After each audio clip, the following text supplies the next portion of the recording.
Күлмес ханша.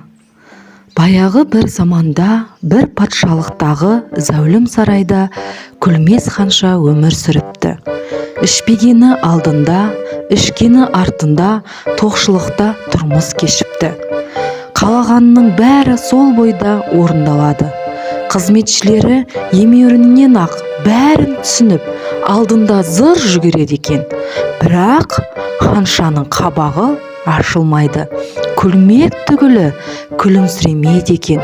Өмірі еш нәрсеге қуанып көрмеген екен. Патша қызының тұнжыраған түрін көріп, қатты қапаланады.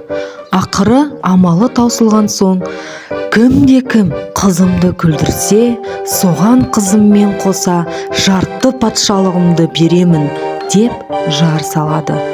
Мұны естіген халық патша сарайының алдына жиналады.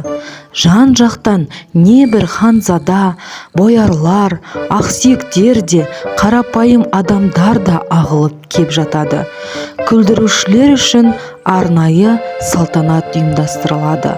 Бірақ қанша тырысқанымен ханша күлмей қояды. Осы кезде шалғай жерде тұратын Проша деген мұжық тапқан таянғанын жиып ел араламақ болып жолға шығады. Сұлулығымен елді таңдай қақтырған даңқы жер жарған Күлмес ханшаны ол да бір көргісі келеді. Проша егістікпен келе жатса, алдынан бір тышқан шығады. Прошаны көрген бойда тышқан: «Маған 1 теңге берші, кейін бір керегіңе жарап қалармын», дейді.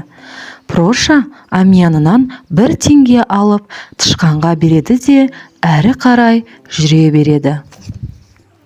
Жігіт Ну орманнан өтіп, арғы шетіне шыққанда жөке ағашының бұтағында отырған қоңызды көреді.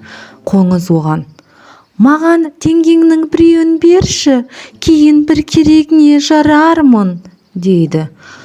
Проша оған да 1 теңге беріп, өзенге бет алады. Өзеннің арғы бетінде қала қорғаны тұрады. Проша арғы бетке өтпек боп, салмен жүзіп келе жатса, жайын судан басып шығарып: «Ақшаңның берші, күндердің күнінде менің де керегім болып қалар», дейді. Қолы ашық Проша әмиянындағы соңғы ақшасын жайынға бере салады. Сөйтіп, Проша қалаға құр қол келеді.